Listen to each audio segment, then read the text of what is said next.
ನಾನು ಬಿಳಿ ಕೂದಲಿಗೆ ಹಾಕಿರೋ ಬಣ್ಣದ ಮೇಲೆ ಆಣೆ ಮಾಡಿ ಹೇಳ್ತೀನಿ ನೋಡಿ, ಯಾರೋ ನಿಮಗೆ ಬೇಕು ಬೇಕು ಅಂತ ಉದ್ದೇಶಪೂರ್ವಕವಾಗಿ ಯಾರದೋ ಮಾತಿಗೆ ಮನ್ನಣೆ ಕೊಟ್ಟು ನಿಮಗೆ ಅಂತ ಏನೋ ಒಂಥರ ವಿಭಿನ್ನವಾದ ಒಂದು ಮಾನಸಿಕವಾದ ಒತ್ತಡ, ಒಂದು ವಿಭಿನ್ನವಾದ ಕೆಲಸಗಳನ್ನು ಇವು ಮನೇಲಿರಲಿ ಹೊರಗಡೆ ಕೆಲಸಕ್ಕೆ ಹೋಗಲಿ ಕೊಡ್ತಾ ಇದ್ದಾರೆ ಅಂದರೆ ಅವರು ನಿಮಗೆ ಗೊತ್ತಿಲ್ಲದಂತೆ ನಿಮ್ಮನ್ನು ತುಂಬ ಚೆನ್ನಾಗಿ ಕಾಳಜಿ ವಹಿಸ್ತಾ ಇರ್ತಾರೆ.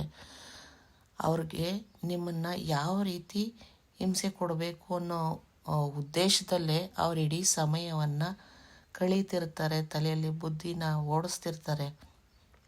ಗೊತ್ತಿಲ್ದಂಗೆ ನಿಮ್ಮ ಮೇಲೆ ಬಹಳ ಕಾಳಜಿನ ಅವರೇ ವಹಿಸ್ತಾ ಇರ್ತಾರೆ.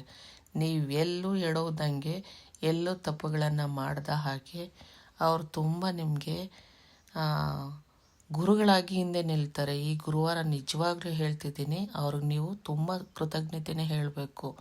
ಗೊತ್ತಿಲ್ಲದೇ ನಿಮ್ಮ ಮೇಲೆ ಬಹಳ ಕಾಳಜಿ ಇರುತ್ತೆ ಅವ್ರಿಗೆ.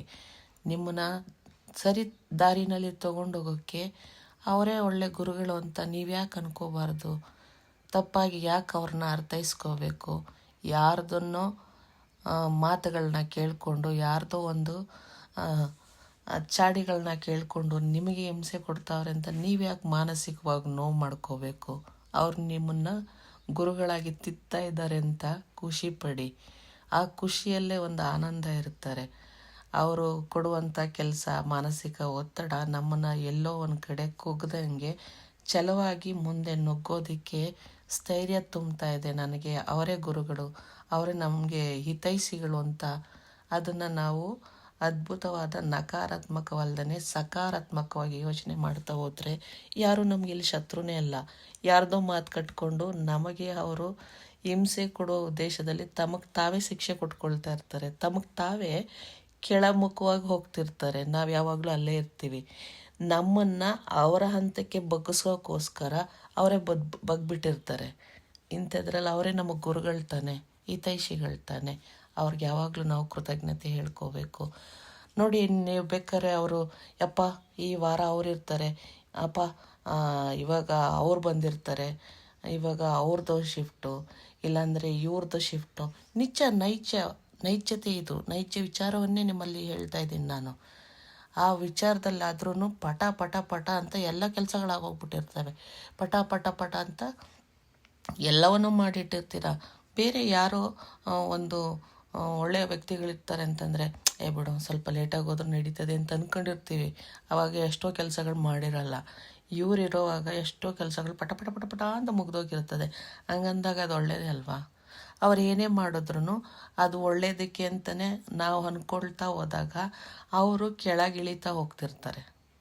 ನಾವು ಅಲ್ಲೇ ಇರ್ತೀವಿ, ಇನ್ನೂ ಚುರುಕಾಗ್ತೀವಿ, ಇನ್ನೂ ವೇಗದಲ್ಲಿ ನಮ್ಮ ಗುರಿಗಳನ್ನು ಮುಟ್ತೀವಿ.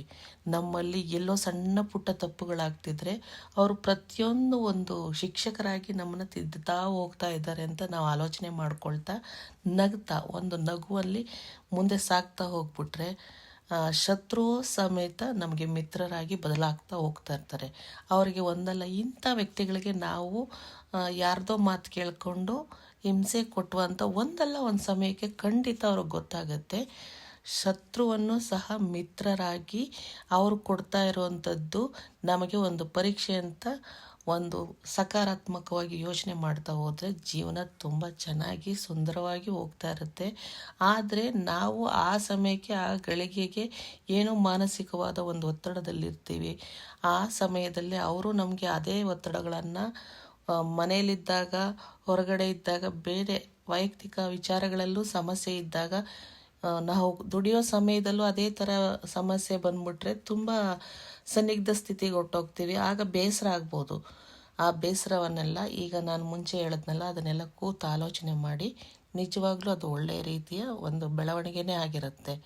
ಶತ್ರುವನ್ನು ಮಿತ್ರರಾಗಿ ಕಾಣ್ತಾ ಅವ್ರು ಹೇಳೋದನ್ನೆಲ್ಲ ನಾವು ನಮ್ಮ ದಾರಿದೀಪವಾಗಿ ತಗೊಳ್ತಾ ಹೋದರೆ ಅವ್ರಿಗೆ ಗೊತ್ತಿಲ್ಲದೇ ಅಯ್ಯೋ ನಾವು ಈ ಥರ ಮಾಡಿಬಿಟ್ವ, ತಪ್ಪಾಗಿ ಅರ್ಥೈಸ್ಕೊಂಡ್ಬಿಟ್ವ ಅಂತ ಅವ್ರಿಗೆ ಮನವರಿಕೆ ಆಗುತ್ತೆ. ಅವರನ್ನು ಮಿತ್ರರಾಗಿ ನಾವು ಗೌರವಿಸೋಣ. ಏನಂತೀರ ನೀವು?